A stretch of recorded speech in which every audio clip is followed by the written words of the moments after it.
Hello, guys, gals, and non-binary pals, and welcome to the newest episode of the Noobs and Knockouts Podcast. I'm Austin. I'm a knockout. I've watched a lot of wrestling.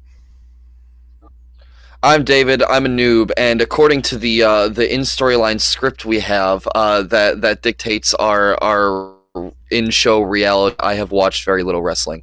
Hey, you've watched 2 weeks worth of wrestling, I think, or 1 week if it's me. I'll talk this week. You've watched this week's version of wrestling.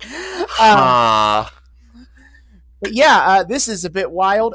Despite there being zero breaks in our release schedule, it's been almost 2 weeks since we recorded the Brody Lee episode, and now to today. Time is it's kind of bizarre. But anyway, wibbly wobber. Hey, so today's episode, we are going back to 1997, kind of our return of our dawn of attitude is what I'm calling this little sequence of episodes we're doing from this time period. And last time was the very sad, the unfortunately boring trip to Madison Square Garden in September 97. But today, I'm expecting a lot more interesting things to talk about. We are doing the December 15th, 1997 episode of Monday Night Raw. And I made notes because I'm covering what's happened in the 3 months of TV since we last were here. So I made some notes to keep myself on track. Let's see. So the first kind of major storyline we have to talk about is, naturally, the WWF Championship. You know, it's the most important title. Let's start with that first. And the major storyline of this point in time would really be, for most of this, was Bret Hart versus Shawn Michaels.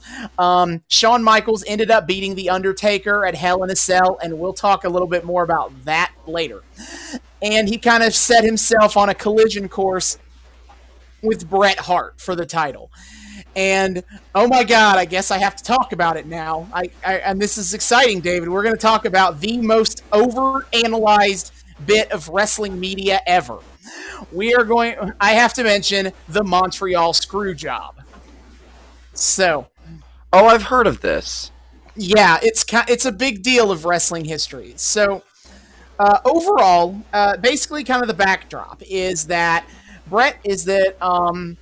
at the time, in 97, WWF is really struggling financially, and WCW is raking in all of the money. This is peak WCW right about now.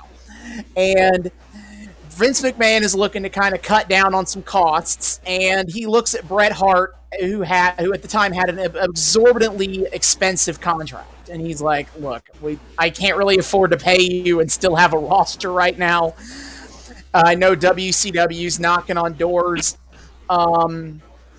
If you could, can I cut you and you can go to WCW? And it was originally, it was kind of it was all on both. Everyone was amicable, whatever. It was pretty peaceful. That part, anyways. Bret was like, yeah, okay. But the problem was Bret Hart was the current WWF champion. So obviously we got to have a plan to get the belt off of him. Can't have him still be champion after he leaves. So the plan originally was for Bret Hart to lose to Shawn Michaels at Survivor Series 1997. And this is where the story gets kind of squirrely, in that there's different people have said a lot of different things about where this part of the story went, and so I'm going to go with what has kind of become the most accepted version of events.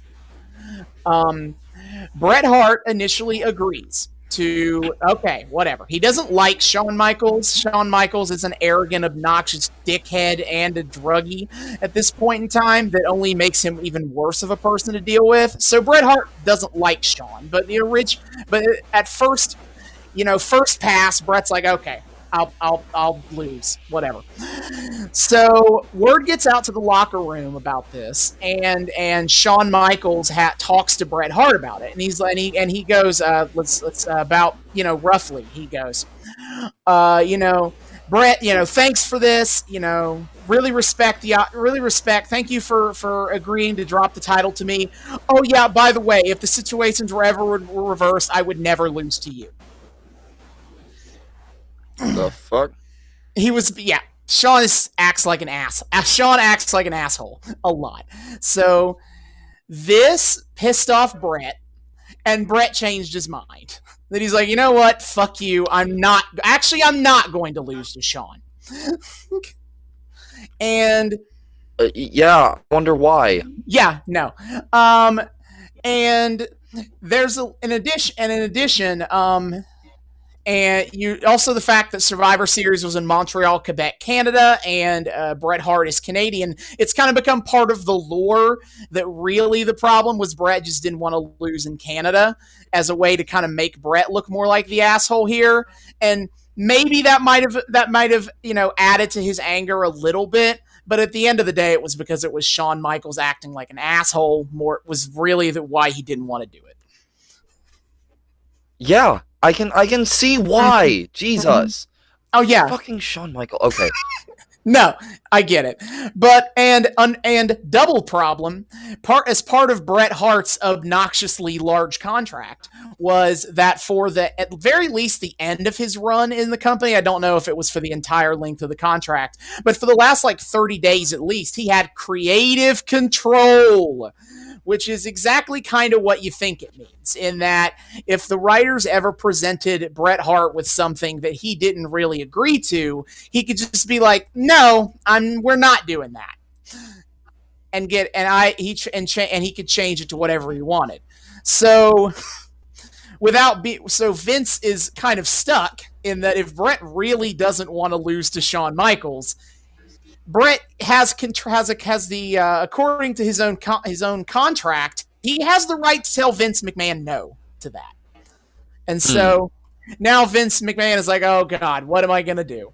Because his fear was that if Bret Hart left the company without dropping the championship, WCW would proudly proclaim on air that they had signed the WWF champion. And so Vince, he had presented, him and Bret couldn't really agree on a secondary, another way to write the title off of him. And so eventually Vince just decided, if Bret doesn't want to play ball, we'll just force him to do that. And so what happens is him and Bret verbally agree that what's going to happen at the pay-per-view is that Bret Hart and Shawn Michaels will, they will have their match, and eventually the Bret Hart's family, the Hart Foundation, they'll interfere in the match. The match will get thrown out, disqualification, end it right there. And then the next night on Raw, Bret will surrender the title because he's leaving the company. That's what they agreed to. But then what happened on the pay-per-view? Bret Hart was wrestling Shawn, and they do a spot where Shawn Michaels puts Bret Hart in Bret's own signature submission maneuver, the sharpshooter. And then suddenly, Vince McMahon comes down to the timekeeper and yells at him to ring the bell. And the referee tells Bret them to ring the bell. And they do, and the match is declared over as Shawn Michaels the winner, even though Bret never tapped out. And Bret had no idea that they were going to do that. Oh, shit. Oh, no. That's not a good idea. No, it was... Bret quickly figured out what was going on. And he started throwing a fit as the pay-per-view was going off air, including kind of most famously, he hawks the loogie right in Vince's eye. And then when they get backstage, Bret Hart famously socks Vince McMahon in the face and leaves Vince McMahon with a black eye that you can see on TV for the next couple of weeks. Good. And yep.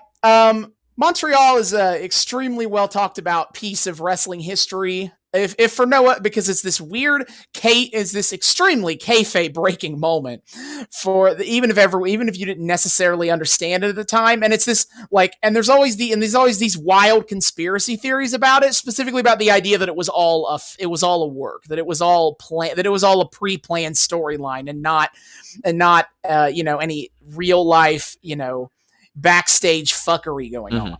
And so I think part of why it comes to that way is because of how much it kind of works in storyline, in that WWE is able to quickly turn it all into a storyline in their favor that works out best for them. Because even if as much as this was an actual real life shit going on right now, it kind of worked out perfectly for the WWE, in that Brett still left. Shawn had the title. Shawn Michaels became the most hated, bad guy in the company because he cheated Bret Hart. And then most importantly, historically, this was the birth of Vince McMahon as an evil general manager figure. This is he kind of parlayed the fact. Oh. Is that once it started getting out among kind of the rumor mill in the wrestling world, among the wrestling fans, of what really happened in Montreal, obviously people were like, "Oh, fuck Vince McMahon for what he did to Bret Hart," and they were able to parlay that into an on-screen character of the evil corporate overlord that everyone believes. That's what this comes from. To be. Yes, Vince McMahon's evil owner of the company, persona is born out of the controversy and backlash from the Montreal Screwjob. Oh, no way. Oh my god, okay. Thrived. It's definitely not a fake. The Montreal Screwjob definitely isn't a storyline, because by now someone would have come out and been like, "No, it's all storyline, man." But the stories have been consistent for 24 years, I think. Yes, 24 years now. It's not a storyline, but I can understand where people would think it might be, in how easily WWE was able to kind of weave their way through it into their own benefit.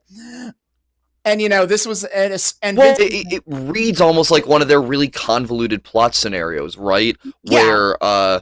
Where there's some this reads like you can very well this is a new advent for WWE's MO, where this reads different. This reads like a weird love child between something like the twin refs we had in the last 80s episode to the backstage shenanigan politic soap opera whatever's we see going on in the modern day.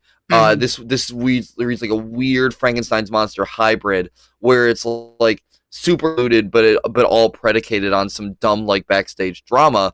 And I can understand why people might tinfoil hat this the deepest fake ever pulled off by the WWE writers' room. Oh yeah. And this is also the born of the famous Vince McMahon, him solidifying his true heel character by 2 weeks after it was over, he gave an interview on Raw that kind of explained his version of events, where he paints Bret as the veteran unwilling to do what needs to be done on the way out of the company and all that, and he says, of course, and he says quite firmly, I didn't screw Bret Hart. Bret screwed Bret Hart. And that kind of became a very famous line. Bret screwed Bret. And, in the month or so since the Montreal Screwjob, weirdly enough, they have not really capitalized. It's almost as if they don't quite know what to do. They were able to capitalize on it as making Shawn a hated character, but they didn't really have a ready-made story set up for it. And they probably did, but I have a feeling that Bret's other family members never really got involved with Shawn Michaels, except for Shawn Michaels to make them look like idiots and buffoons. And I feel like there was some backstage politicky stuff that happened that caused that to be how that came out. Yeah. Oh, yeah. But, but suddenly... That makes sense. Yeah, but, Shawn's first feud as champion is this weird little filler feud with Ken Shamrock, who is basically an MMA badass, and that's kind of his character in WWE too. That he came from MMA, and he's like the world's most dangerous man, and he's got a hair trigger temper that he could snap and kill you at any moment, and it's just this weird. It's a filler feud, and it just feels a little weird that this was the best they came up with as the lead out to all as the follow up to all that. But I get it. You gotta. They were learning the ways of fluffing out their stories. And so, outside of the Brett and Shawn drama, the next biggest story to talk about is Stone Cold Steve Austin versus Dwayne "The Rock" Johnson, or at this time just The Rock.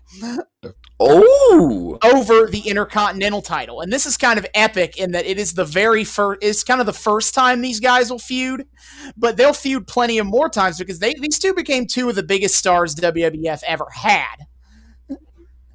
And so, yeah. Huge stars. It's definitely exciting to kind of watch them kind of interact with each other for the first time. And so basically the storyline comes out of a natural progression from a previous storyline. What a novel concept of writing. What? Oh my god. I know. But so originally the story for most of the months leading up to where we are now is Owen Hart versus Stone Cold Steve Austin as part of the, that calls back to, at SummerSlam 97, Owen Hart accidentally broke Stone Cold's neck in their match against each other for the IC title. And now Owen Hart's kind of bragging about how much he broke Stone Cold's neck for heel heat. And so... Oh, no. And so Stone Cold's kind of been on this path of vengeance over it, to get the title back and to whoop Owen Hart's ass over this. And so that's where that was going. And kind of a victim in Stone Cold's quest for revenge was the Nation of Domination, particularly Farouk, the leader of the group.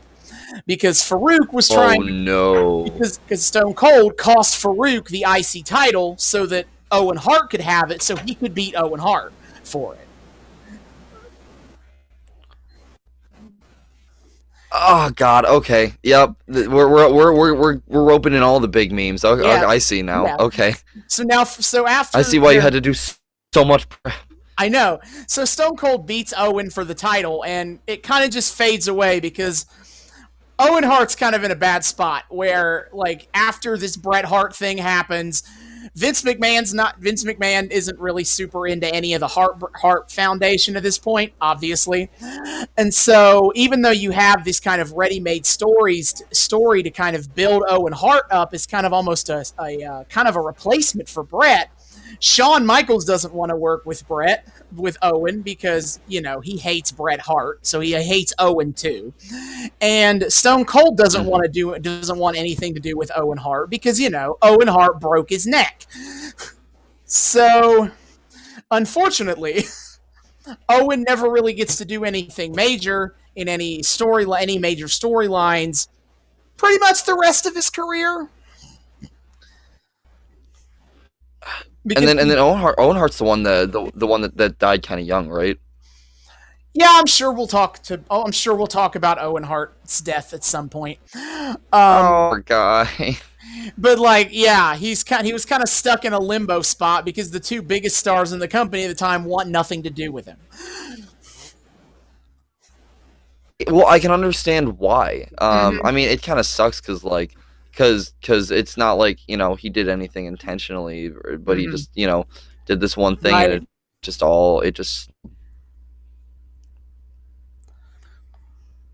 yeah, it all kind of falls apart. But so it kind of then transitions to Stone Cold's the Intercontinental Champion, and the Nation of Domination want the Intercontinental title back. And Also going on at the same time is that The Rock is slowly but surely kind of usurping the nation leader Farouk. And because, spoiler warning, The Rock is a really charismatic and person and has a lot of star potential. So suddenly he's becoming more and more the focus of this group that he was originally just another lackey of Farouk in. And as a result, Farouk's importance is slowly fading away. So, and it is kind of sad, not just because of that, but also because once The Rock becomes the effective leader of the Nation of Domination, a lot of the racial injustice aspects of that gimmick goes away. Like, it really was only Farouk who was carrying that aspect of it all. And once The Rock becomes the man, it's more of like, these are just Rock's flunkies. Probably for the best. Kind of. They've already been made to look like morons. This is a bit of a side note to like their biggest storyline moment of this up to this point. In the build up to the Brett versus Shawn match, there's the Nation of Domination locker room is assaulted with a lot of TV PG hate crimes. Like they spray paint all the walls and shit. And the Hart Foundation is seemingly the ones who did it, and nobody in the Nation of Domination ever questions, hey, you know what? Do you think it's Bret Hart, or do you think it might be Shawn Michaels, this sophomoric asshole who has a grudge against Bret Hart? Do you think he might have set up Bret here? Do you think that might have been what happened? Nobody questions that. Shawn Michaels is just like, Bret Hart, you are definitely a racist. And the Nation is like, welp, this guy seems trustworthy. I agree. Oh, there's a lot to unpack there that I really don't want to. No. But regardless of anything else, it made the Nation look like complete idiots. That they can't even see how blatantly staged, how blatantly set up Bret Hart was for that. Wow, the Black Justice group getting written poorly by white writers in the late 90s. Say it ain't so. Ooh. So yeah, Stone Cold. Basically, The Rock and Stone Cold have a lot of really entertaining segments with each other, and it all kind of culminates at the last pay-per-view. Stone Cold beat The Rock for the Intercontinental title. Except, problem. Stone Cold is still recovering from the fact that he has a broken neck, and right now, spoiler warning, WWE has plans for Stone Cold to become the next WWF champion. So we can't have him messing around with the Intercontinental title. So what he does is he relinquishes the title to The Rock, seemingly out of the goodness of his heart, except he's Stone Cold Steve Austin, so he's still kind of fucking with The Rock a little bit, and he's over about it before he moves on. I was gonna say, goodness of his heart and Stone Cold Steve Austin are two phrases that do not pair well together. No, they don't. So he's still kind of messing with The Rock, but it's effectively over. He's just getting some last pot shots in before he moves on to bigger and better things. Sure. And so, the third big storyline is The Undertaker and Kane. Oh, my boy! Well, this is Kane's debut and his very first storyline. As I mentioned, we're going back to Hell in a Cell, where The Undertaker lost to Shawn Michaels because Kane debuted, ripped the door of the cage off the hinges, and then attacked The Undertaker, thus costing him the match.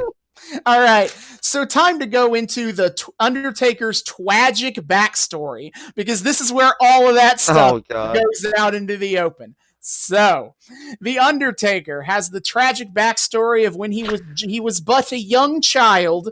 His parents' home burned down, killing his parents and seemingly his brother Kane. And so he was taken in by the family friend Paul Bearer. Paul Bearer. Yes, I get the joke. He runs a funeral parlor. His name is Paul Bearer. He debuted in the early 90s. So did him and the Yep. Undertaker debuted in the early '90s, and you can tell.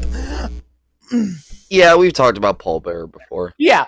So, but this storyline was, haha, but the twist. Kane is in fact alive. He survived the family fire, and he was also saved by Paul Bearer. And Paul Bearer has been secretly taking care of Kane and raising him, on the side from when he was raising the Undertaker. Okay. No, I'm not gonna question it. I'm not gonna question it. I like Kane. I'm not gonna start cinema sinsing his backstory.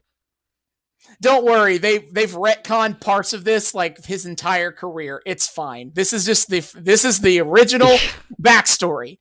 So wow, WWE retconning random Supernet makes absolutely no sense to more shit that makes absolutely no sense. What a shock! This whole episode is just completely throwing me for loops here.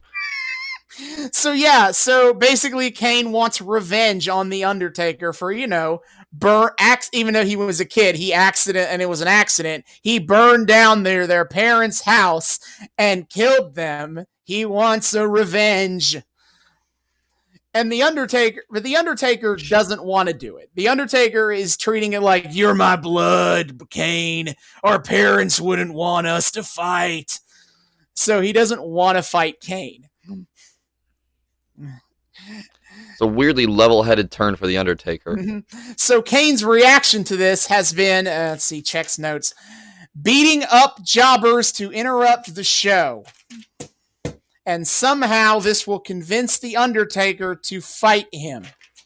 Yeah, I don't really get it either. It's just kind of an excuse to, introduce Kane as a monster, but it's a very weird character choice. It doesn't make any sense that this would work on the Undertaker. I was going to make a comment about how it could be really, how I'm interested to see a period of time where, like, Kane could actually be taken pretty seriously as a character, like a legitimate presence. And I guess not if he's just sitting there beating up jobbers the whole time. I mean, this is absolutely when he's one of his canonically most dangerous points, and they are building to an eventual match between Undertaker and Kane, and at that point, Kane will be a little more physical with the Undertaker. But in the meantime, this is just kind of an excuse to get Kane over as like a monster who cannot be stopped. Just with a very It just has kind of a weak in character justification for why he's doing it.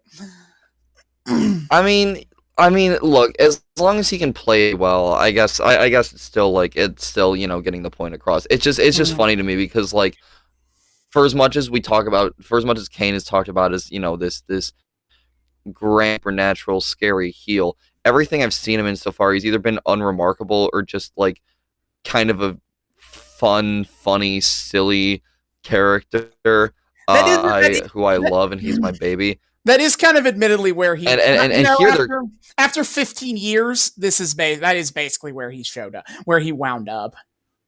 And here they're clearly trying to play it, like, no pun intended, dead straight. Mm-hmm.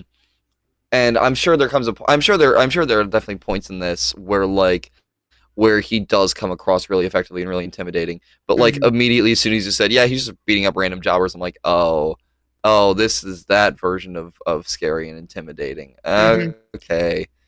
Sure. Yeah, whatever. All right, so point 4, the tag team title switcheroos is what I wrote here in my notes for it, because we have seen in the 3 months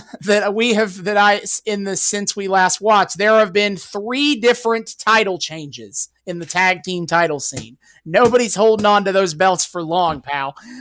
So, as a reminder, initially the tag team champions were the Headbangers, a bunch of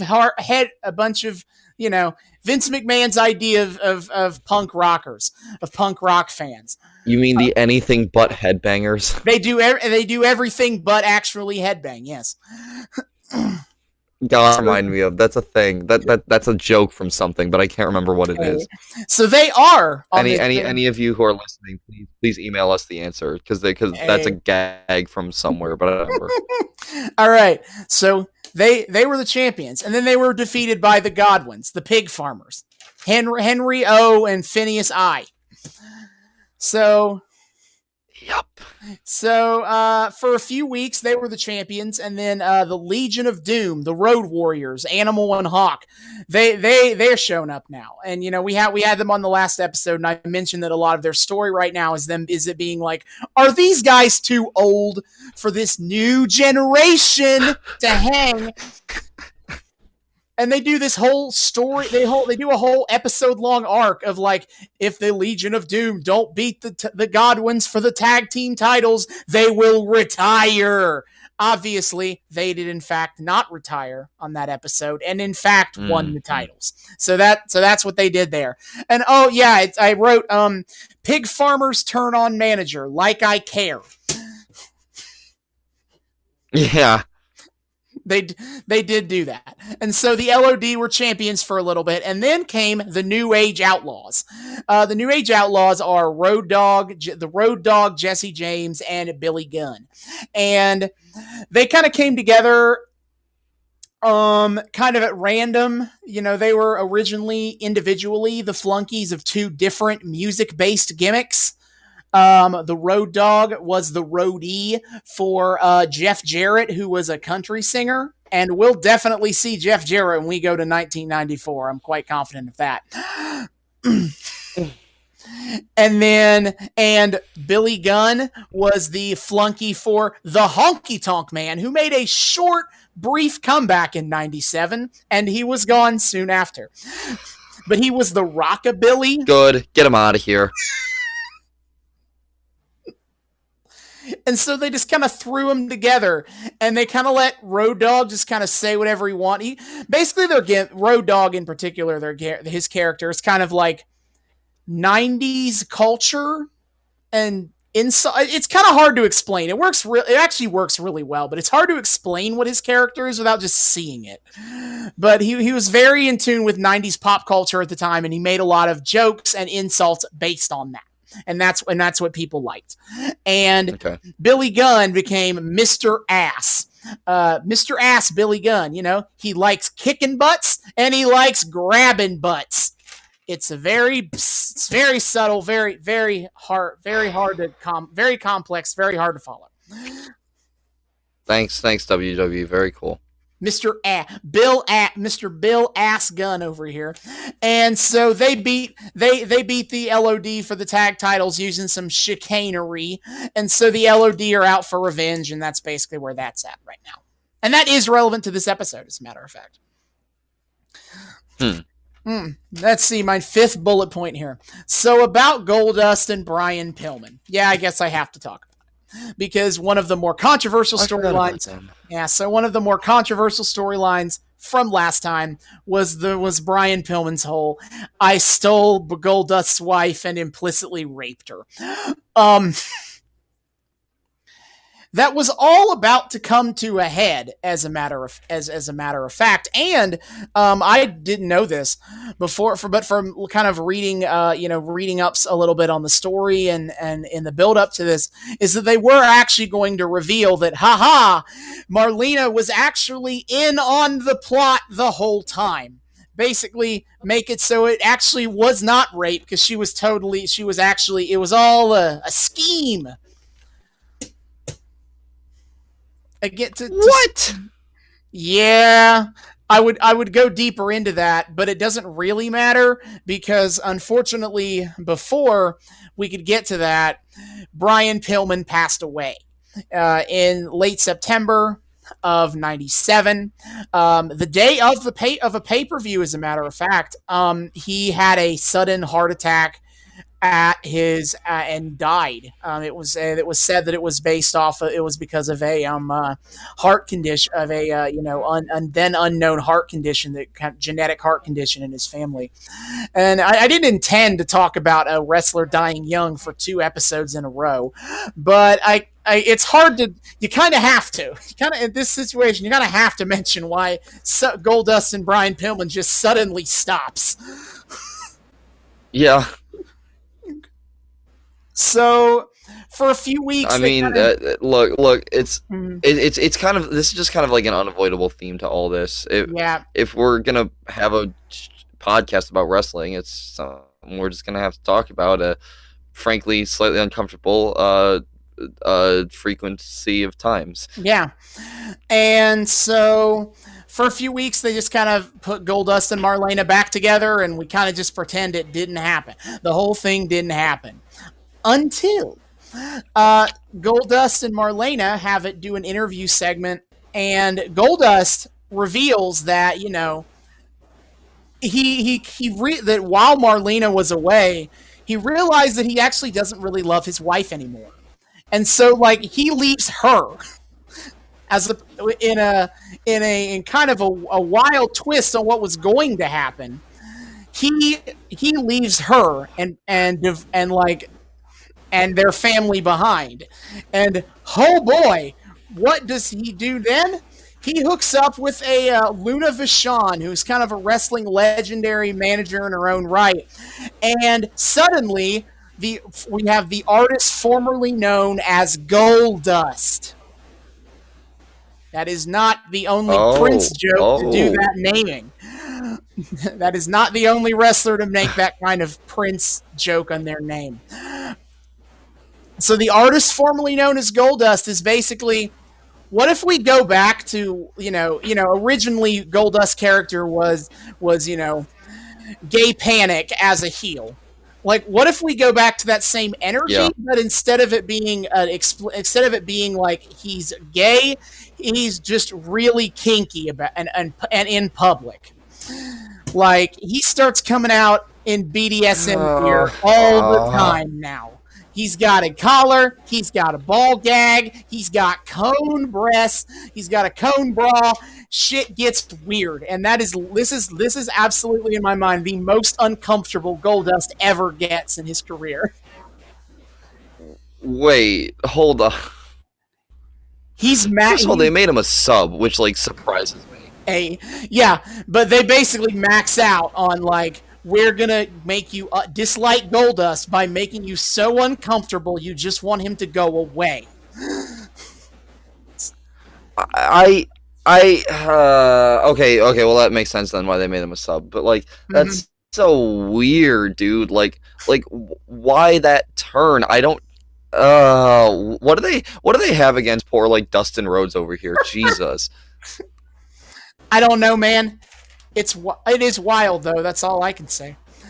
God, I'm so glad he got a new advent in AEW. Thank Christ. Oh, that poor dude. That poor dude and so poorly. Honestly, he's got this period of time, then he has one more uncomfortably offensive gimmick in him, and then after that, his career in WWE and AEW is not weird. It doesn't get that weird. He pretends. How many? He pretends to have he develops a debilitating stutter. That's the last one he gets in the early 2000s. What? What? Oh God. Okay. Jesus. Okay. Cool. It's actually not a debilitating stutter is not a good example. It's more of what okay, the episode of South Park where Eric Cartman pretends to have a verbal tic. I forget the term. La Petite Tourette, yeah. Yeah, or Prince F. Tourette's. Yeah, it's like that. It's actually it's basically that. Is what Goldust does. Wait, so they literally just do La Petite Tourette? Okay, cool. Yeah, except it's not played as if he's clearly faking it. They play it as if he actually has Tourette's and not clearly faking that he has Tourette's. Why? And then it just goes away.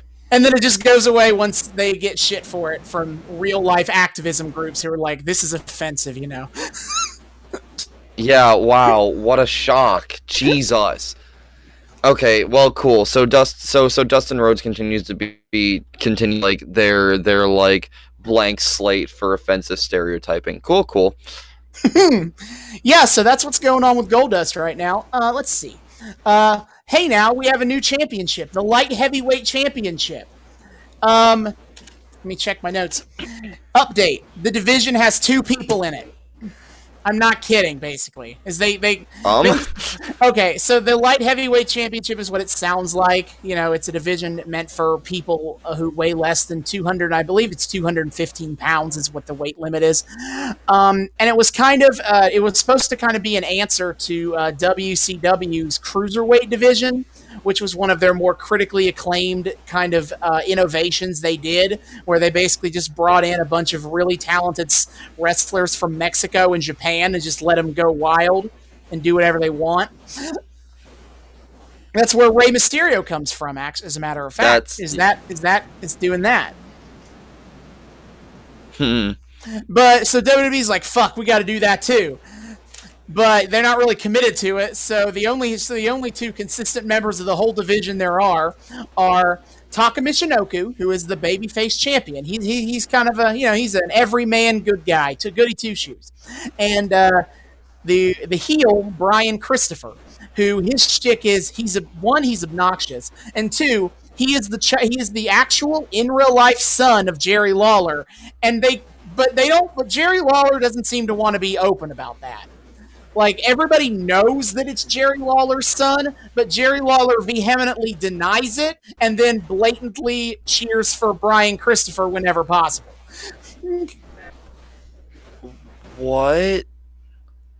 No, it's kind of weird. That's, oh god. Why does this company have such like a weird neurosis about like family ties? I mean, I think this is all part of, the Vince Russo special of like, we got to pull back the curtain, bro. Yeah, but this is still in the same. I mean, we have the Kane thing going on. We have this is the same company that made poor. Yeah, this is the same company that made poor Rey Mysterio wrestle sons. For his son's adoption papers. This is the same company that made Vince McMahon beat up his supposed illegitimate son Hornswoggle. Like, what the hell is wrong with this? Yeah. No, I'm pretty sure this is in the John Oliver segment about WWE. But yeah, no, this neurosis about family ties, and we get a nice little. Sounds like we're getting a nice little double whammy of this in this episode. So sure, let's go. I'm ready. All right, so this one I don't know if it comes up in this episode, but it is a relatively important story going on right now. Is Mark Marrow and the tragic case of having a hot wife is what I wrote. So, so Mark Marrow is a wrestler, and his gimmick is that he's like a real serious kickboxer type. And he can beat up all these stupid wrestlers. But unfortunately, he brings his wife Sable to the ring, and Sable is really attractive. And a lot of people like looking at Sable because she is attractive. And Mark Marrow is unhappy about the fact that other people like looking at his attractive wife. And so he kind of ends up just looking like an idiot. So he spends a lot of time trying to force his wife to look ugly, so that people will stop, trying to look at her, and it fails, and he looks like an idiot. He looks like a boob, and it all ends with his wife realizing, hey, I'm hot. It's okay that I'm hot, you asshole. And then she beats him in a match, or 2. I forget. So what I'm hearing is. So what I'm hearing is that Vince Russo saw the Randy Savage Elizabeth dynamic and was like, "Hey, fun. What if we made it even dumber and weirder? What if and about 10 times more toxic? What if Elizabeth had stepped in the ring with Randy? Is I guess where this could have gone. Where this is the end point of this bit, isn't it? My AU fan fiction. Yes. Unfortunately, Sable's a really terrible performer outside of being hot, so it's not like it was any good. It's not like a lot of her stories were good or anything, but A for effort, I guess. Even if again, this kind of was this is basically how Mark Marrow's career as a wrestler to be taken seriously was about killed off. Was this whole storyline? Sure. And all right, last little bit, quick update. Our good old-fashioned Gang Wars update. I mean, it's technically still happening, but it's kind of fading out by now. So I'm sad that as much as I talk up this whole race-based gang war thing, that for just so happened the episodes we've watched have not, in fact, featured a lot of it. Yeah, I mean, good. I don't. It's so icky. Mm-hmm. I mean, they're all still around, I guess, and I've still had to sit through matches involved with them. But their importance to the overall episode stories is just only going downhill. They're only getting featured less and less and less. I mean, to be fair, with like, if the Nation of Domination has like The Rock ascending as the leader and getting rid of a lot of their political overtones, I guess it only makes sense. Mm-hmm. Well, all right. That covers 3 months of WWE TV, or as important as we can get it. Okay. But all right, let's get it going on, and we'll see you guys in the back half.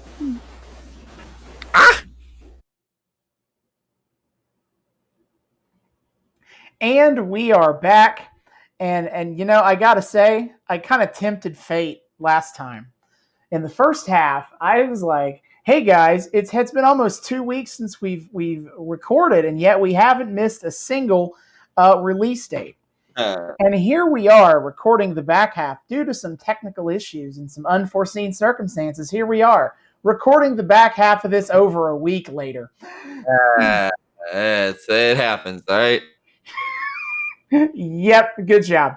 Good job me for saying it. But anyway, we have just finished watching our December 15th episode, 1997 episode of Monday Night Raw. Yep. Week for the Christmas episode, apparently. Yeah, next week on this is the Christmas episode. We just missed it. I'm pretty sure Shawn Michaels and Triple H show their ass live on camera. Oh, what a power move that would be. If that's what happened. Yeah, absolutely. Oh, I'm kind of not sad we missed that. Yeah, me neither. I'm good with not having seen it. Yeah, I guess we should probably start this show with why I picked it as part of the dawn of attitude, as I have called it, which I just finished picking out our 5th episode for that. I'm excited. Oh shit! Oh, it's this is a veritable mini series. I have a whole 5-episode arc to this, but anyway, that's what I try to do, Dave. I try to plan these out as best I can in 5 episodes. You know. Well, you know, it's a nice round number. I appreciate the dedication that goes into it. Yeah. So last time, and I'm kind of going with more iconic moments of the Attitude Era, at least the early part of it. And I think, and this is definitely one of the more iconic. Well, there's 2 on this episode, but the one I was thinking of was the Cure for the Common Show. Yes. That was really interesting because you know this was Austin hyped this up to me as like the death of kayfabe, and it was. I was like, would you agree with me on that? I know I would, but as I remarked to you while we were watching, it was done in this very bizarrely low key way. Because when I imagine WWE and the death of kayfabe, this concept that has been fiercely, jealously protected since the dawn of like professional wrestling itself as an entertainment form, and especially within the confines of this company as run by Vince McMahon. I think of some crazy shit. I think of either some like big explosive event, or I think of a big explosive event that's either scripted or unscripted, in which some crazy shit happens that's like legitimately unforeseen by anyone, that basically forces them live on air to kill kayfabe in its tracks, or something explosive that drops like this little what's the word I'm looking for? This little like unavoidable nugget that what you see all around you is staged. Well, yeah, okay, we'll get to that later. But instead, no, it's Vince McMahon in a suit appearing presumably pre-recorded in front of like a canvas backdrop.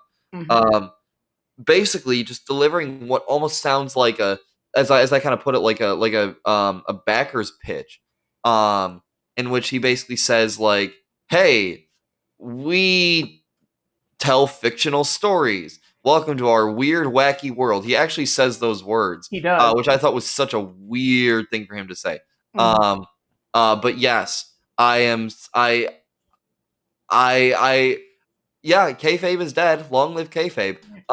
Yeah, like it was just like so. It was just done like okay. This is how we're doing it. Sure, that's so random, and I get why, because after the screw job, like we have to at this point. But what? Yeah, and I'd almost argue that like if you're looking for an explosive event that kind of has screwed everything up at this point, arguably the Montreal screw job fits that description. Yeah. But yeah, it's this very weird like conference, like investors call. Yeah. Where he talks about like, we call ourselves sports entertainment, but the emphasis is on entertainment. Yeah. And he talks about creative direction as a thing. And he explicitly compares what WWE does to Days of Our Lives and Seinfeld. And it's like, those are blatantly scripted television shows, and you're saying that you're basically the same thing as those. And that is definitely very weird to just see them acknowledge just on air. They're like, oh yeah, we're a scripted TV show. And within the storyline of the day, apropos of nothing. Again, we know why. We know like out of story like what's going on, but like in story, it just kind of like pops up.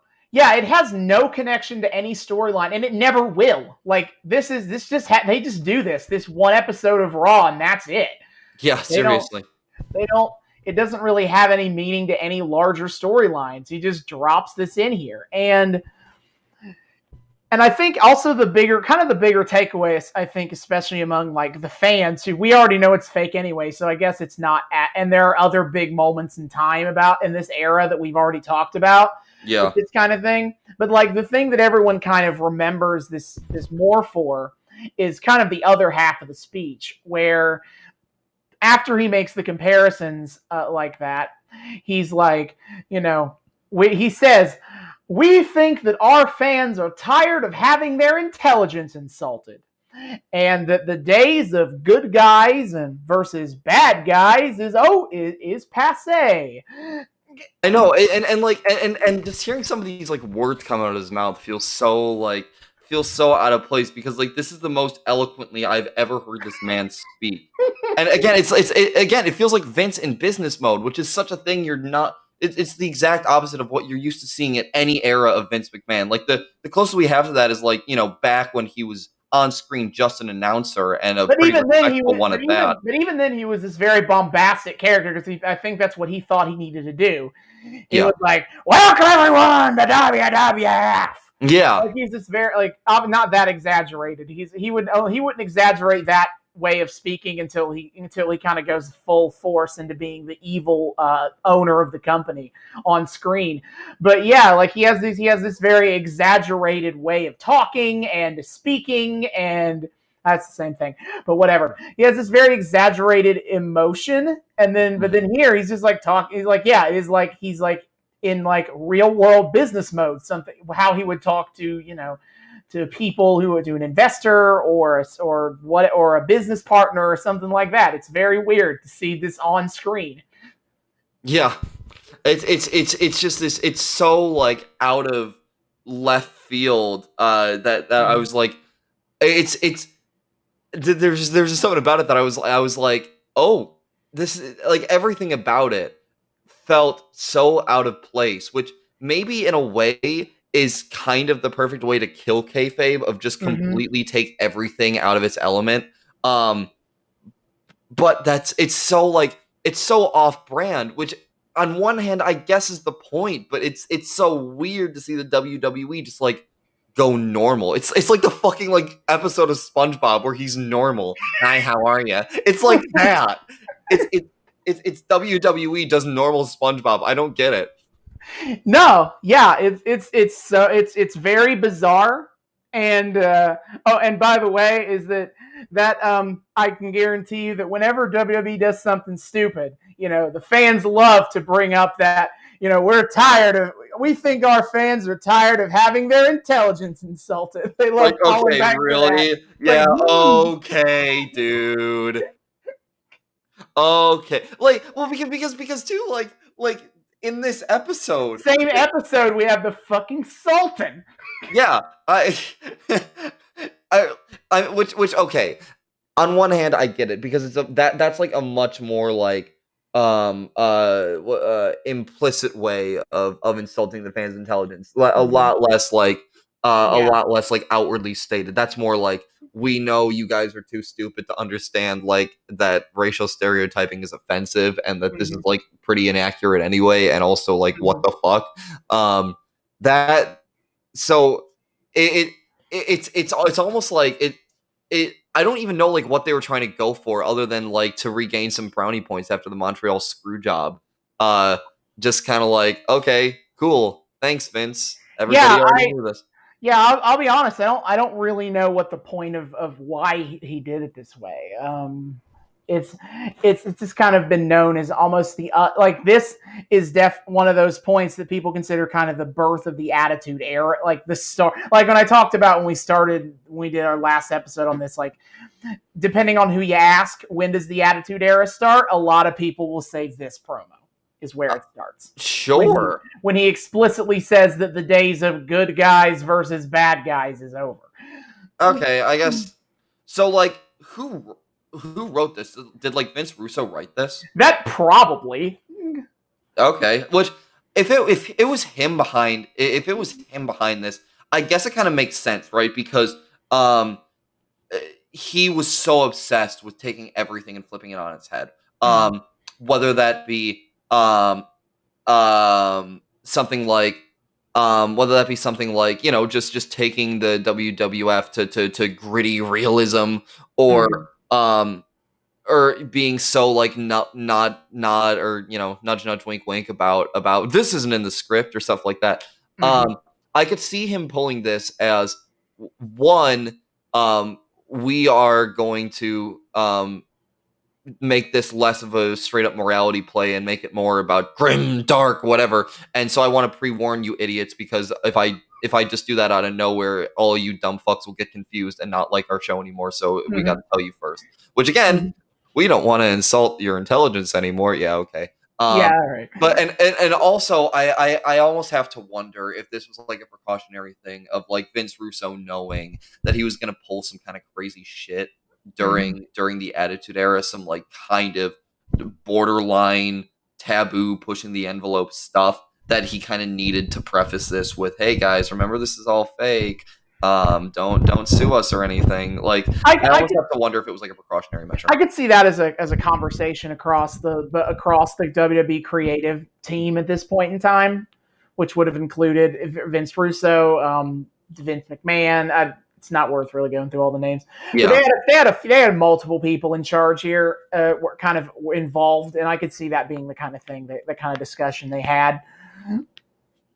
Yeah, no, because Vince Russo was kind of the main man, because he was the one pushing the vision that Vince McMahon wanted. Like Vince McMahon was all aboard Vince Russo's idea train, so he was kind of the main man, but there were other people writing involved here too. Yeah, no. Well, because the other thing too is like, this is post steroid gate and everything, where we're in court. McMahon had to be like, it's all a show, it's all fake. I swear to God, please don't take away my money. I promise you. and also, when he fought to be deregulated as a business from the state athletic commissions, he also did the same plea of like, this is fake, so I shouldn't have to listen to the state athletic commissions. Yeah, exactly. So that I could just see this as a number of ways of them like covering their asses. I just didn't think it would be so blatantly like this is us covering our asses. Like I figured that's what Death of Kayfabe would be. I just didn't think they would make it so obvious. Once again, we know you're tired of us insulting your intelligence. Yeah, okay, Vince. Yeah, no, it was. This is still kind of one of the more surreal things that's ever made air. Yeah. For how much it doesn't it doesn't connect with anything. It just nothing. It's so but like it was cool to see like this. I will say like as much as I'm kind of dunking on it here, it was cool to get to see like this landmark in the history of this company of them turning to the camera and saying this is all a play officially. Like we're not going to pretend. It was like a small glimmer into the actual reality here. Yeah, I know. Behind the curtain. All of a sudden, the mass delusion wears off for about 2 minutes while Vince McMahon rambles at the camera in a suit. And then everyone's like, "Oh, okay, that was fun. Are we gonna get back to like fighting now? Yeah. Can we get back to wrestling, please?" Yep. Yeah. But I mean, sure. Although the funny thing about that is, there's like nothing in this episode outside of that. And again, I know I kind of said this earlier with the apropos nothing, but I just kind of want to like harp on like there's nothing in this episode that like necessitates this. Just for our audience's benefit, I want to point this out. Of like all of like the big things we see in this episode are within us. Okay, aside from like starting off with fucking Kane and Undertaker being supernatural entities, there is nothing in this that like necessitates saying like, hey, if you weirdos are wondering why this is so like, you know, off the wall, not grounded, here's why. Yeah. But it, like it's just so normal. Like the next biggest thing we have happen in this episode is what the title belt getting chucked into the river. Yeah, it's right. not like it's so grounded in its presentation. It just cracks me up on so many levels that like this was when they decided to drop this in. Yeah, this is honest. This is one of the more like grounded in gritty reality era of wrestling. This is when they're like, oh yeah, this is all fake. Not during like the cartoony 80s. Yeah. Although what was really interesting about this episode too is I appreciate kind of how subdued it was. Like I know this is like, you know, relatively earlier Vince Russo, like, you know, this is before the Attitude Era really kicked off, but like there wasn't a whole lot of particularly gruesome things in here. It was all pretty chill. It almost felt like we unfortunately miss Goldust and BDSM gear. I'm not sad to be missing that.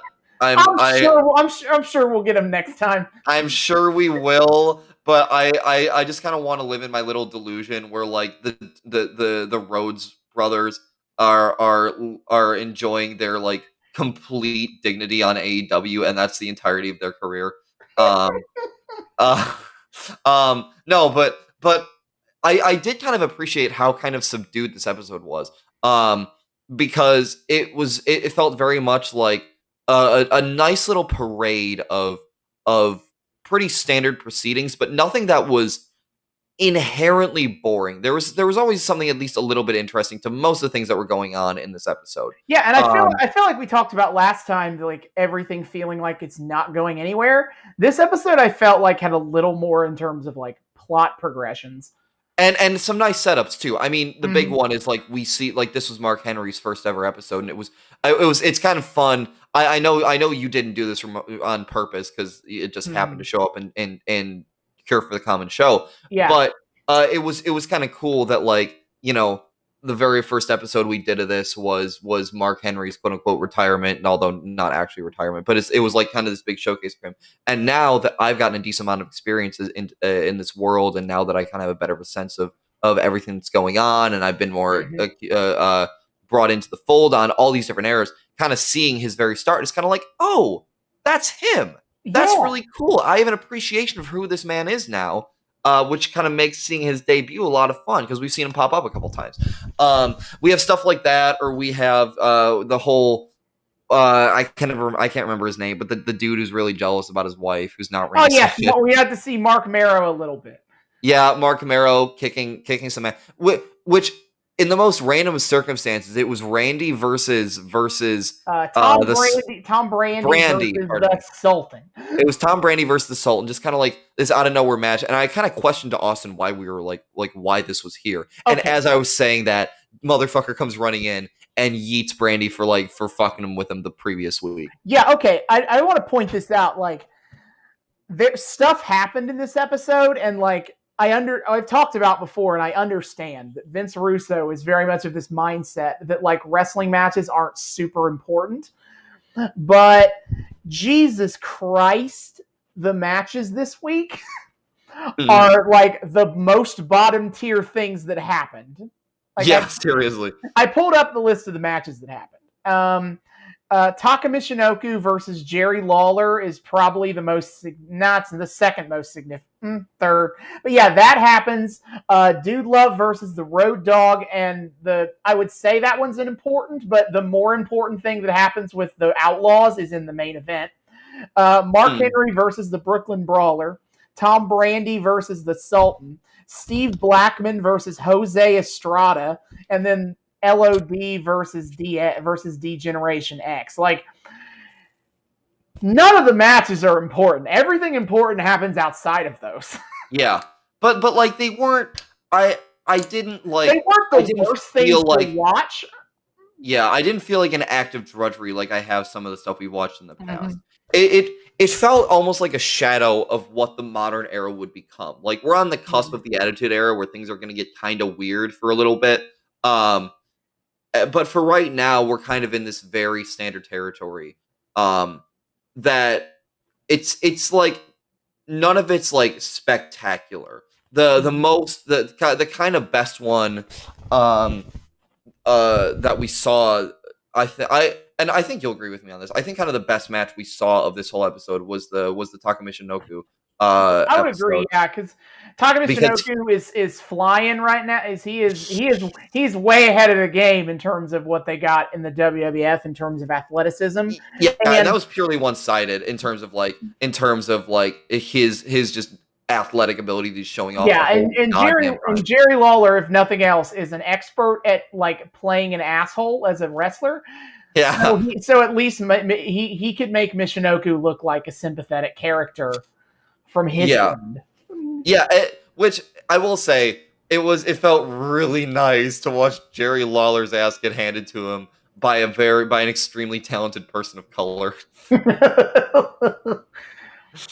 Like I think I told you when we were watching it, like, it's a good thing Lawler's not on commentary, because then this avoids a lot of the uncomfortable race jokes. Yes, what happened to the Taka Michinoku match.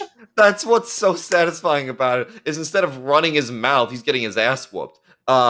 It's so we don't the obligatory small penis joke doesn't get inserted or anything like that. It was that was probably the most fun one, just because Lawler's such a cartoony like heel, and Taka Michinoku's this again, as I think you put it well, saying ahead of his time. The level of talent, the level of sheer athleticism and impressive displays he puts forth in the ring is simply astounding to watch, and I really got a kick out of that one. Other than that, like, it was all just pretty standard stuff. It just felt like a nice, like, kind of little sampler plate of all these different things that were happening in the 90s, whether that be, the Nation of Domination going and taking on a life of their own post race war, the birth of this, the tied into that, the subsequent birth of The Rock's career, like, really launching, which I do kind of want to touch on that too, because I remember, like, even though we watched this part of the episode like a week ago, I do remember, like, pointing out to you the je ne sais quoi that The Rock has about him, that made it instantly apparent to me, like, why this guy ascended so quickly. Because, like, obviously this day and age, people hear, Dwayne Johnson, and everyone's like, oh, yeah, no, he's great. He's in a lot of stuff, and he's a lot of fun to watch and everything he's in, He's a good guy. Like, he's never going to be in the Royal Shakespeare Company or anything, but he certainly is a very entertaining figure. but it's cool to see kind of like in the infancy of his career that he's kind of just always been like that. Like there's just this certain I don't even know what it is about him. He has this quality that exudes star power.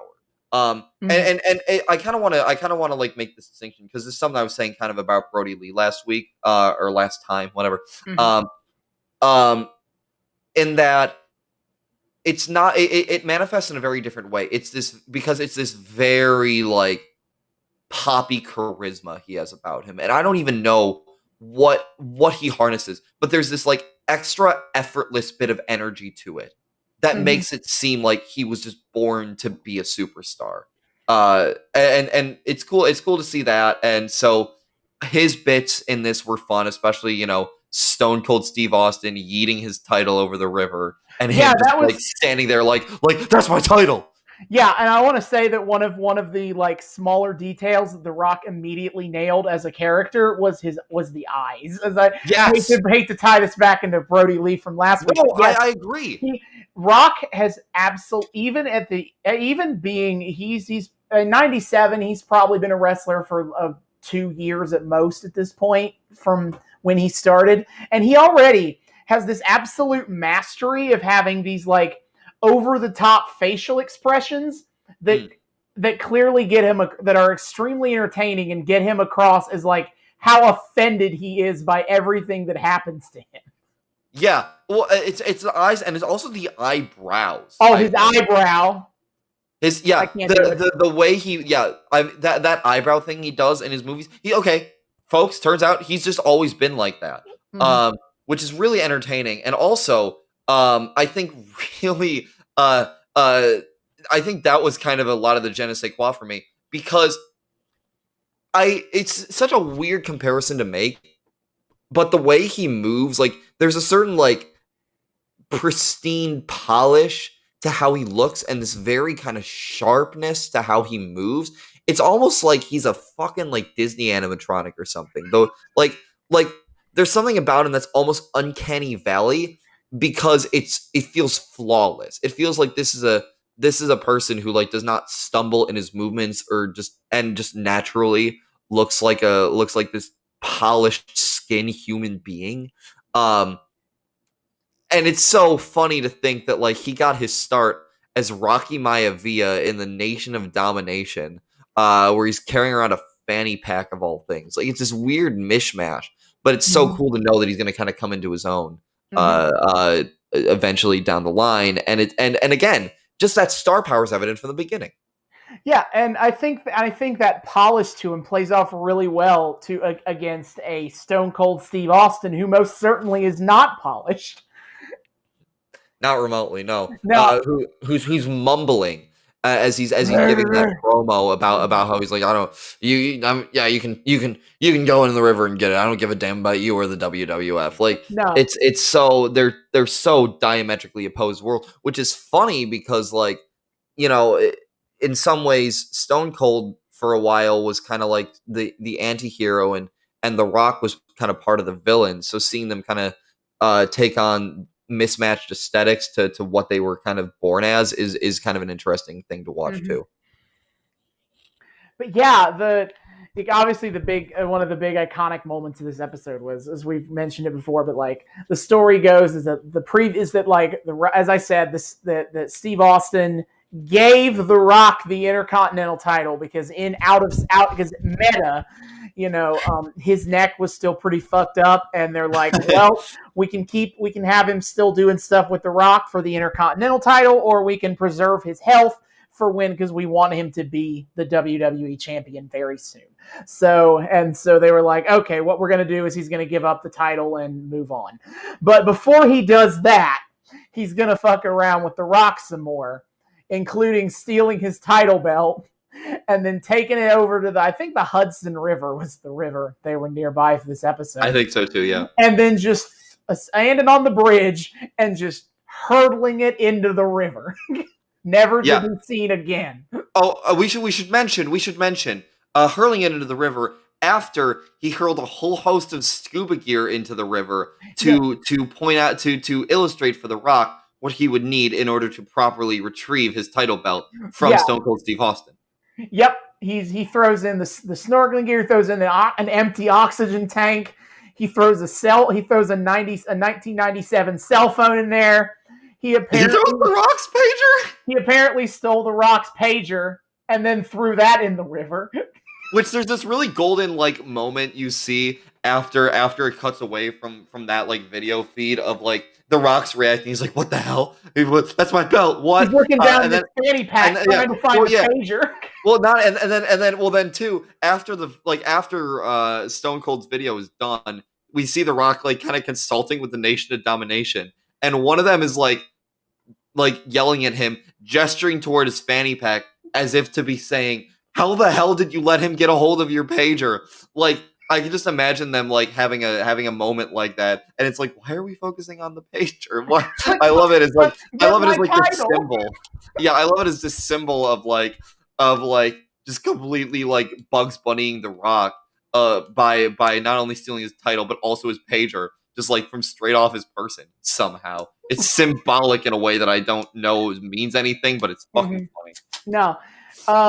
I think the last thing I guess to talk about from this little segment is as I had mentioned before, is that like slowly but surely the Rock is becoming the leader of the Nation of Domination and taking that power away from Farouk. And we kind of see it in the first half of this bit that we watched over a week ago, where the Rock is like ranting on about Stone Cold Steve Austin, and Farouk tries to get in a word edgewise, and the Rock just like shushes him and moves on and tells him to back off. Yup. That was great. Mm-hmm. That was so funny. I was like, oh shit, Austin was not kidding about the Rock kind of usurping Farouk as king of the nation. Leader here, yeah. Yeah. This felt the most like a contemporary story, I think. Mm-hmm. Especially kind of with that off-location shooting. Something about that felt very like 2010s in how it was done, but in a 90s way. This is probably a meaningless thing to say, but like I don't know. I appreciated that segment for kind of the straight up serious but also silly nature of it. Like it was clearly kind of like this like ridiculous setup, but everybody plays it straight, and there's not a whole lot of like winking to the camera, and it's and it's not a thing that like makes you groan. It's like, oh shit, all right, well, let's see how this story plays out now. Mm-hmm. Yeah, no, I think it was a really good segment overall, and it's kind of nice that like the two biggest parts of this episode are so almost diametrically opposite. In that is that you know the Vince McMahon cure for the common show is this out of nowhere kayfabe breaking back like investor call. Yeah. And on the opposite end of this, you get this very storyline driven moment that is almost like a culmination of an entire storyline. This is about the end of where, you know, I don't know. I think The Rock and Stone Cold might have problems with each other a few more times from now, but like this is effectively the end of this, because Stone Cold needs to move on to bigger and better things in the coming months that we will see on this podcast. And so it's like we go from we have a thing that didn't matter to any storyline to a thing that's almost a culmination of one. Yeah. And I mean, like, again, kind of back to Cure for a Common Show for a second, like, indirectly, they kind of set it up with Vince calling out God, okay, I always Owen Hart. Owen Hart. Okay, thank you. I thought it was Owen, but I just want to double check. Yeah, it was Vince calling out Owen Hart, and Owen Hart just kind of coming out and being like, oh, you screwed over my whole family, and that's why they're gone. But I'm sticking around, and I'm gonna make Shawn Michaels life like I'm so mad. It's hard because I feel like if I was watching this as it aired, I would probably have to tell. I tried to put myself into a mindset of what this was like airing as best I can. But for this in particular, it is so hard to not already know where this goes, which is to say, nowhere. Because if I was truly watching this at the time with no knowledge of where this storyline goes, I would probably say that this whole segment was kind of awesome. Because in a way it is. You get Owen Hart having this righteous anger at Shawn Michaels and Vince McMahon for how they've screwed his whole family. And like you said, he's like, the rest of my family, they left. They did what they had to do and they left. But I'm staying here. I'm going to be the one who gets vengeance for the family. And womp womp, it goes nowhere because, as I've mentioned, backstage politics is going to keep Owen Hart from ever really being able to take advantage of this storyline where he is popular right now. People are behind him because they are behind the Hart family as the victims of the screw job, and it just doesn't go, it just fizzles out into nothing. And it's such a waste, and it's hard to not know, it's hard to evaluate this segment now, knowing how much it ends up being a waste.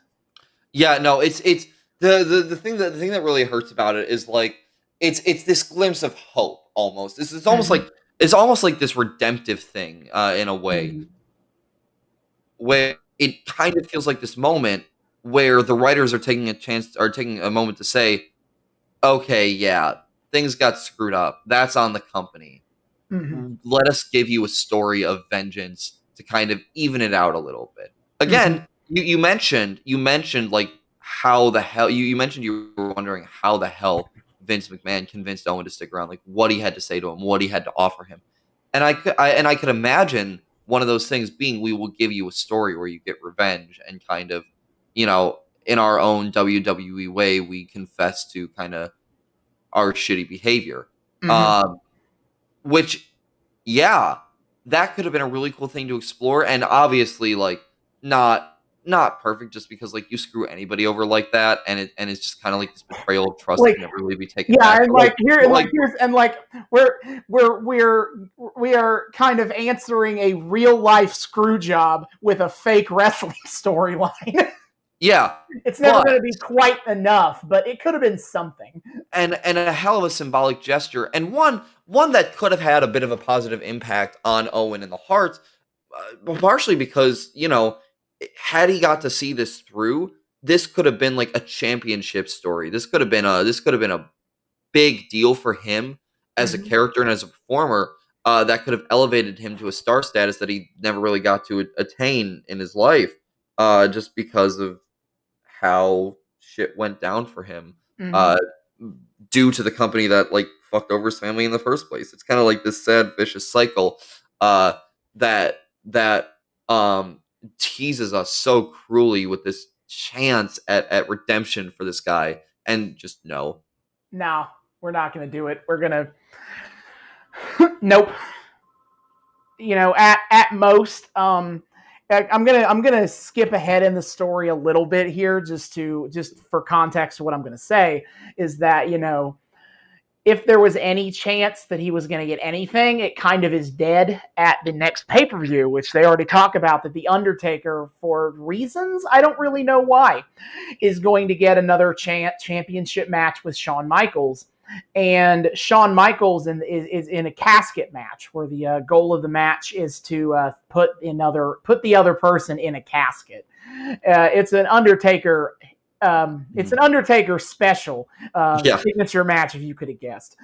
But he's going to have this match, and Shawn Michaels is going to get injured, and he ruptures like 3 discs in his back. And it's going to be an injury that basically ends his career for 4 years. And so after this pay-per-view, kid gloves are going to be had with Shawn Michaels for the next few months, because we got plans with Steve Austin and Shawn Michaels, and we need Shawn Michaels to not be hurt worse. So I feel like if there was any hope for Owen Hart to get something, then it was going to be after this pay-per-view. But after this pay-per-view, Shawn Michaels is going to be too hurt to do anything anyway. Yeah, it's just sad, and like this being the kind of setup for the for the common show kind of makes the ladder feel even cheaper. Like, again, we're gonna cop to the fact that this ain't real, to kind of do a little pull the rug up over this big problem that we caused. and then we're gonna do absolutely goddamn nothing for one of the people it affected. Just a little bit of glimmer of hope, and then fucking nothing. Goodbye. Mm-hmm. Sucks to be you guys. Yeah, seriously. I can't abide by it, but it's what we got, right? Yeah, I mean it's like we're going on about something that happened over 23 years ago. But now. I mean, I think there's still value in that. I mean, Yeah. literally our whole this whole podcast is built on like talking about and critiquing slightly antiquated media. And it is kind of like an interesting case study into what corporations do when they get caught with their hands in the cookie jar. Now, admittedly, this is a pretty low-level cookie. Very small, very, very small cookie. Not that bad. It's oatmeal raisin, so nobody really gives a shit about it anymore. But it's still kind of a dick move, right? And of course, we stop and think about it and really analyze what's going on here. And of course, this is how it gets handled. Of course, it's Vince McMahon's gonna Vince McMahon. It is kind of an interesting like case study in like, damn, they really just sometimes go completely mask off about how little they give a shit about the people who work for them, while still boldly pretending like they give a shit about the people who work for them, and the people who watch them are way too stupid to understand what they're doing in how little they care about the people who work for them. Yeah. Better, lighter topic. I guess the next story beat worth is kind of a little bit mention of like the New Age outlaw stuff with and then the main event, this kind of very prolonged but not super action packed beatdown, where Shawn Michaels and Triple H, D-Generation X, are wrestling the Road Warriors, Animal and Hawk, the Legion of Doom. Those names are used interchangeably in their career. Yeah, I figured. And like I do actually kind of appreciate the way that this ties into multiple stories at the same time, because the Outlaws took the titles from the Legion of Doom, took the tag team titles from the Legion of Doom, and they kind of come in at the end to kind of screw the LOD over to lose the match, and then they kind of help DX beat them up afterwards, and it's not quite a match worth really talking about. Shawn Michaels is amusing when he like completely oversells. Yeah. Oh no, that was so much fun. I want to throw out there that I actually do legitimately enjoy seeing Shawn Michaels oversell. I find him so grating and often such a deeply unlikable personality. That the fact that he sometimes will lean into the cartoony side of his like fallibility is a nice touch that I can give him some points for. And I don't know if that's intentional or if he's just like a fucking moron. I believe it is intentional. Yeah. Okay. Kind of like intentionally kind of playing this up. I will say that while that match was far from the most technically proficient thing we've ever watched, again, just look at some of the other ones. Look at the one we were talking about earlier. It was one of the better ones on the show. It didn't feel it. There was some good work going on. I did have some moments where I was like, oh, okay, nice moves there. The tag team matches I've come to learn have this very interesting dynamic to them where they dress it up as if there are rules to it, but it's lawless. It is a lawless country out in the tag team matches. A little bit, because this is kind of my take on this is kind of like a popular like fan argument thing of like how strict rules should be in a tag team match, especially with regards to things like how long, like keeping the action between the two legal men, essentially the people who are tagged into the match. And I do kind of take a bit of a stance of like, I don't care too much about. I like there should be obviously some rules, but I don't care too much if like it gets a little bit lawless because it can be very exciting to watch. Yeah, I think The lawlessness. from my limited experience, I think I kind of stand with your take. There's this there's this kind of visceral reaction I have to the idea of them kind of like just throwing up their hands and succumbing to lawlessness just off the bat. Because like, you know, even though this shows literally the death of kayfabe, there's still this kind of sense, right, of it keeps you a little bit more in the world if there is some semblance of a rule set that is being somewhat adhered to. But that being said, this is a match where I kind of really started to notice that tag team matches are kind of at their most fun when they throw in those kind of like extra things that aren't technically by the rules supposed to be there, or are taking things to kind of like, you know, to something more than just two dudes in the ring, two dudes just kind of observing from outside the ring. Yeah, no, I'm saying, I had a lot of fun when like Road Warrior when Animal threw Shawn Michaels out of the ring. Yep. Shawn Michaels flops around, but then he gets back up, and Hawk immediately just clobbers him outside the ring. Like technically, Hawk's not supposed to do that, but that was one of the best moments of the match. That's one of the exact moments I was thinking of. The other one too was, I can't remember if it was Animal or Hawk, but he got Shawn Michaels and Triple H in the ring at the same time, and freaking like just did a running like punch through both of them. Probably it could be either one of them. They both. Yeah, do that. I can't remember, but it was this great moment of like it was really cool too, because like you could see the setup plain as day, and you could tell kind of what was going to happen. But there was still a little bit of suspense to it, and I felt deeply gratified when he did end up doing the thing of like he goes and in a straight line just kind of goes down this diagonal, plows through one of them, keeps going, plows through the other, and emerges on the other side like just, you know, proud of what he did. And I really appreciate that.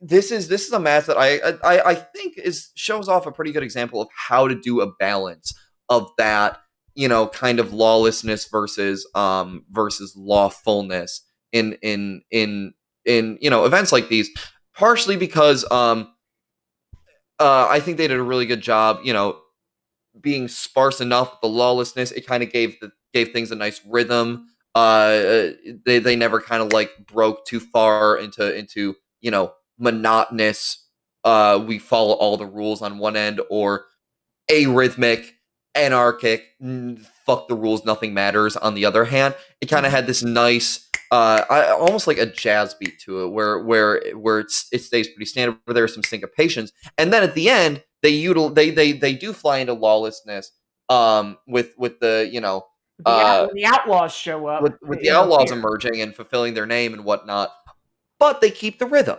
You know, it never felt too gratuitous. I really appreciated the kind of the surprisingly well balanced nature of this match in particular, which kind of made up for the fact that there's not a whole lot of like super impressive work being done. Yeah, definitely. And then it's kind of it was as I told David, it's like this evil alliance of the Outlaws and D-Generation X, who have very similar kind of moral outlooks almost, and they're both these kind of like sophomorish dickheads, and they're coming together to do it together. Yeah. And you could kind of see the chemistry.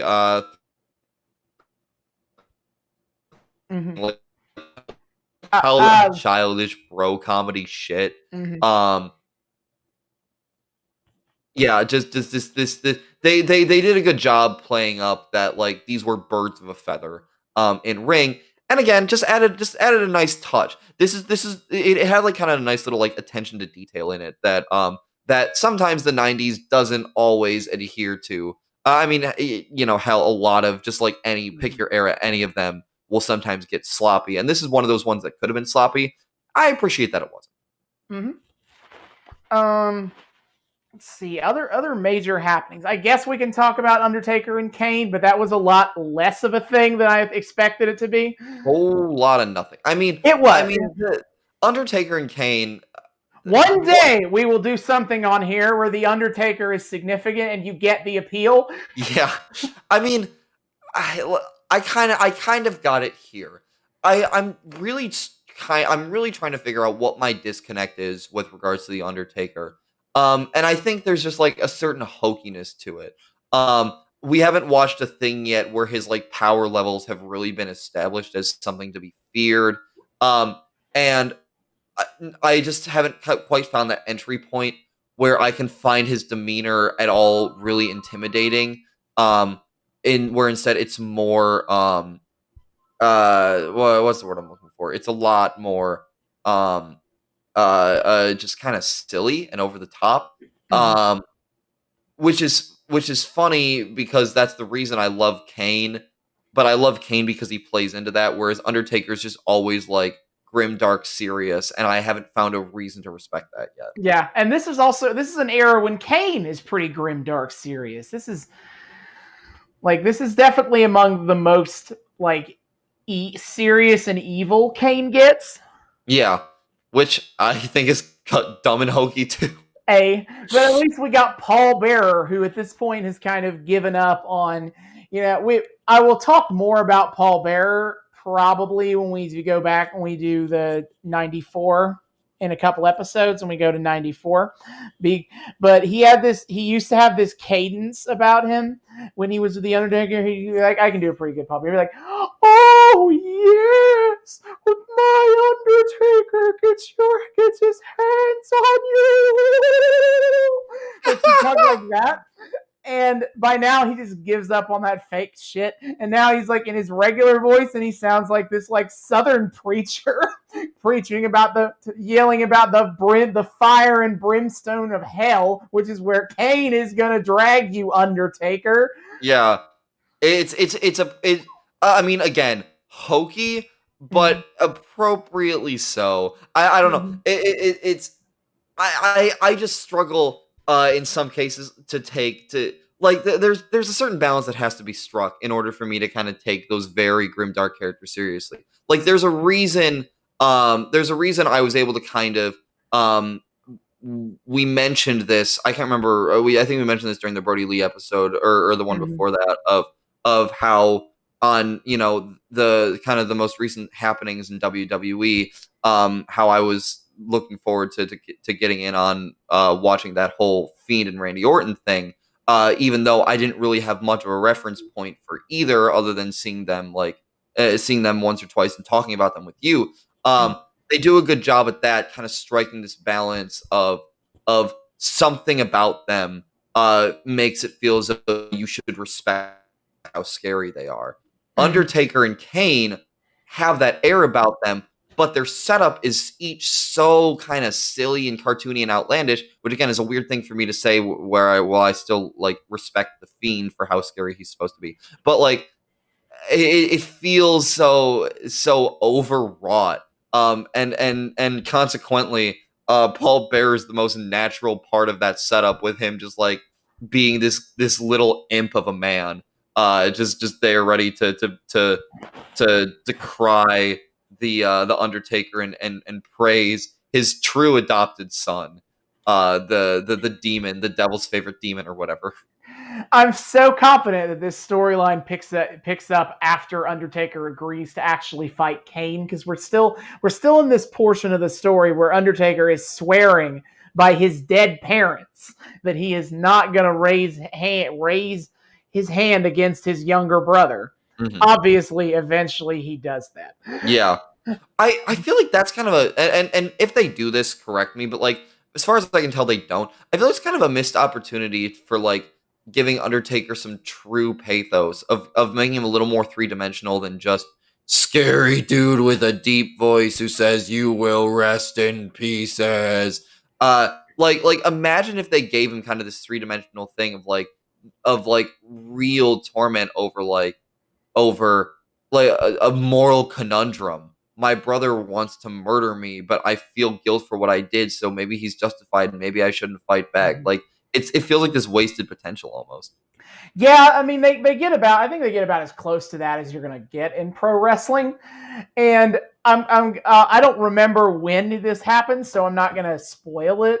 But I will say that like what Kane does to get Undertaker to fight is a lot. Like he goes pretty far. Oh Jesus! So, but I don't want to mention anything about it until I remember when it happens, and so I know if when I would need to talk about it. But like, Yeah.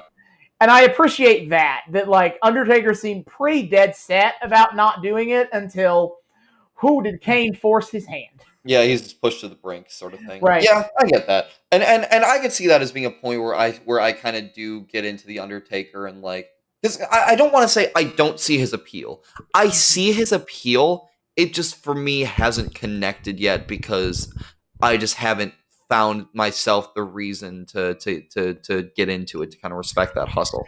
Yeah. But it was cool to see again another kind of moment of history. Moving backwards from things you and I have talked about before that happened later. You know, we've talked about Kane a lot on this show. He's quickly become a favorite character of mine.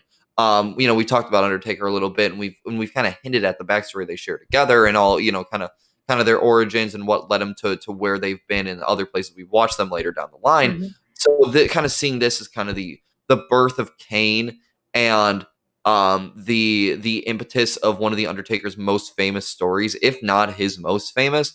It is kind of this nice time capsule, even if I do find it a little hokey. Yeah, and I would definitely think this might, outside of the Undertaker's streak being at WrestleMania being its own kind of story, I would definitely say his rivalry with Kane is the most famous story he ever did. That is good anyway. There's a lot of famous Undertaker stories that are also just shit, and they're famous for being shit. I mean, he's a big personality, and I'm sure he's as revered and well known for a reason. And I get glimpses of that here. I just wish I could take it seriously, personally. Yeah, no, I understand that. I think that's part of the fun of this podcast. I think is seeing my reactions to things as someone who is a wrestling nerd, and then your reactions to things who has very limited experience in everything, and kind of just you're seeing it as I can best present it. Yeah, no, well, what I appreciate, what I've kind of worried, you know, already about like, damn, is there gonna come a day where this format gets stale or something? But I think just the continued like rift between kind of where you and I are approaching this from. I think we've definitely seen a lot of instances of there's a slight fundamental difference in how in the frames through which you and I view these things. Because you're someone who's been bought into this world for years and who is, you know, as insanely knowledgeable about it as one can get for as long as for being in you know about 7 years, 8 years. Yeah, now. less than a decade, and you're a veritable expert on this, you know, at least as much as you can be. This for you is very much a internal appreciation thing. Whereas for me, you know, I take the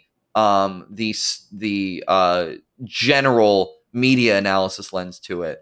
And I just want to reiterate too, because I never want this to, when I'm going in on something like this, I never want it to sound like I'm bashing any of this, unless something that deserves to be bashed, obviously. Like, you know, there's some dumb shit that I'm definitely like, what the fuck? But something like this, I can appreciate that there's a perspective I simply lack when it comes to storylines like Undertaker versus Kane. In that just by virtue of how brand new I am, I'm missing something inherent to the way in which this could be viewed that could make it feel epic and serious and what have you, that you simply have by virtue of how long you've been in on this and how deeply educated you are on this. And I want to put out there for you and for people listening who, like, you know, may actually like watch this stuff and know this stuff. This is never me trying to poo-poo on people's taste again, unless like you're a fan of some more like really yikesy things on this show. Then in that case, I might be a little judgy. But Yeah, which generally, there was thankfully nothing. The Sultan, but thankfully, I don't really think anything was. Yeah, no. I could tell. Look, Austin. I could tell looking at the Sultan that nobody gives a shit about the Sultan. No. So I'm not particularly worried about being like the Sultan looks really problematic. Yeah, like ew. As I told Dave when we were watching it, the Sultan is something that's straight out of like 1983 in terms of its place as a wrestling character, and here he is in 1997, played unironically. Yeah, for some reason. I mean, look, this I on some level I shouldn't be surprised. I mean, contemporary era, we still have the they took our job crowd and a lot of like still really unfortunate racial stereotyping. But it's like he looks so cartoony that like at least his aesthetic feels like a bit of a fish out of water. Mm-hmm. But yeah, all this to say like this stands as intellectually interesting to me as like there's some impactful stuff that happened in this episode. And for someone like me who's still getting very much accustomed to this world and all its kind of like weird idiosyncrasies and his ups and downs and what have you, it's so bizarre to watch them play out totally not in the way that I think they would play out, or play out exactly in the way I could see them playing out, but my just for some reason not being able to engage with it on the level that like the broader wrestling fan gentry can with ease. Mm-hmm. And obviously then the very interesting part is then getting your perspective on it, seeing if I'm kind of out of step and being like this is weird, or if you kind of have the same barometer on it. No. I'm honestly, I guess I'm going to end up saying, I just love just hearing other people's perspective in general. But as much as I just said, like, I love seeing where we differ, I also have kind of I also found a lot of appreciation for when, like, you and Claire, like, immediately pick up on things that the wrestling fandom also has picked up on for years and complains about. Yeah, I imagine that's rather gratifying for you. Like, wow, yeah, it's like, yeah, I feel so I feel like, yes, it is that obvious that someone with no context for wrestling immediately sees why this is bad. Vindication. Well, because this isn't a subtle show by any means. As much as Vince McMahon's fancy talk in the Cure for the Common Show would make you think this is a dignified pastime. No, this is it. It's not particularly subtle, and anyone with any sort of like media literacy can probably pick up on a lot of those little facets. But from what you've told me, and this is a bit of a tangent, but from what you've told me about like some of the discourse you see in the wrestling fandom, media literacy to this level that to us feels like second nature isn't always the case amongst the broader fandom. There are people who go up to bat for some kind of questionable things, and and you know there's debate about certain you know the merit of certain things that happen in ring, out of ring, what have you. So allowing this, and God, this is going to sound so pretentious, but allowing this to be like an intellectual but still fun look at the medium, I think just adds a lot of I don't even know exactly, but adds something to the discourse in which like this is neither like we see bad things and we're like all of WWE sucks, but we're able to laugh at it while also giving a serious critique, and you know, for as much as these are things that happened in this case, like what, 14 years ago, or 24, Jesus Christ. The 90s was only 10 years ago. Holy shit. Oh, no, I did the thing. No, I think that's what gives merit to us talking rather passionately about things like the Montreal Screwjob is you know, we can apply that kind of intellectual media literacy to it, where even though this is a thing that happened fucking forever ago, that doesn't really impact anything anymore, we can kind of take it and see how it still has echoes into the modern day. Not in the effects of what happened itself, but how we can see things reminiscent of that kind of taking shape, and then being able to apply it to say, this has gotten better. The Montreal Screwjob is a one-time thing,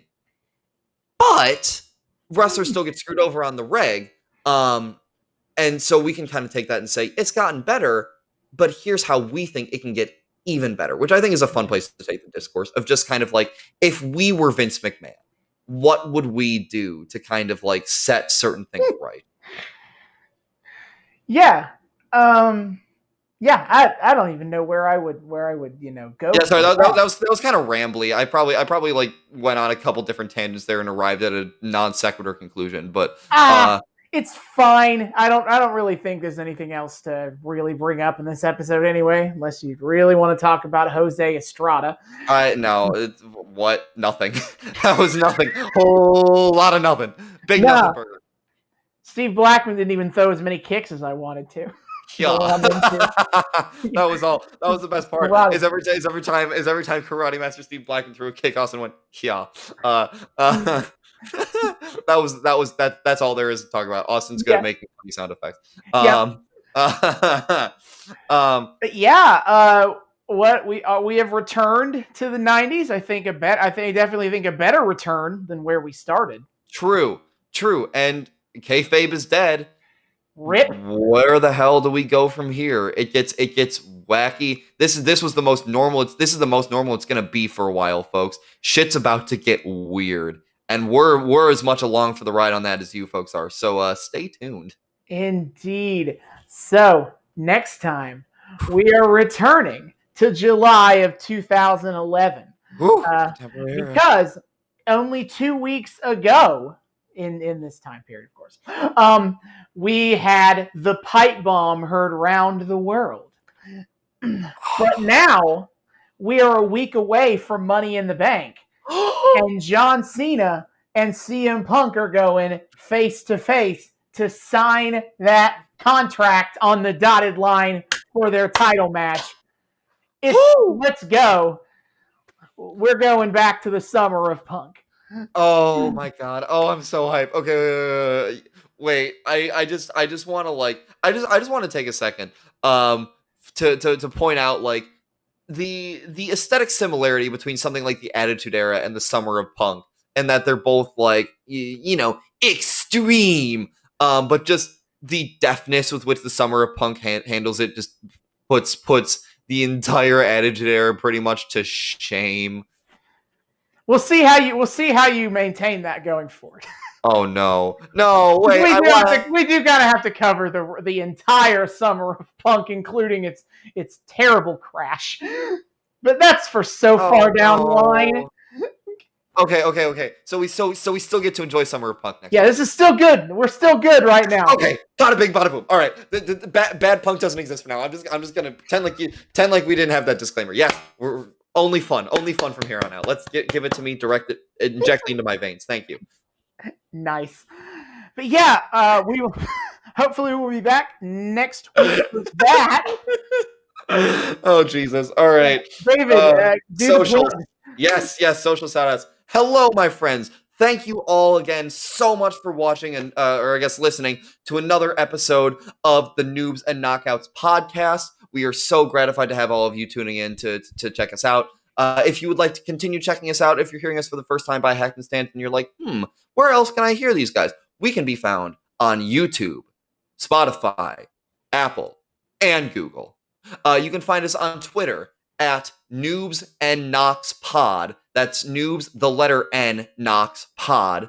If you'd like to get directly in contact with the show, suggest episodes, give feedback, just tell us hi. You can email us at noobsandknockoutspod@gmail.com.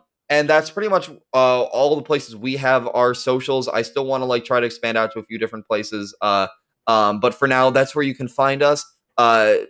Wherever you like to listen to podcasts, and say hi to us on Twitter and Gmail. Just keep on listening. Subscribe on YouTube. give us a rating on the podcast sites. That really helps out our engagement and helps us, reach a broader audience. And if you could leave a nice review, we'd appreciate that. Yeah, I mean, that'd be really nice. So these, just be like, even if it's just like David and Austin seem like such lovely gentlemen. But as always, just thank you all so much for listening. We're very excited to continue this journey with all of you. I'm having fun. Austin's having fun. We're all having a good time. And yeah, that's about it for this time. So we'll catch you all later. See ya. Hasta luego.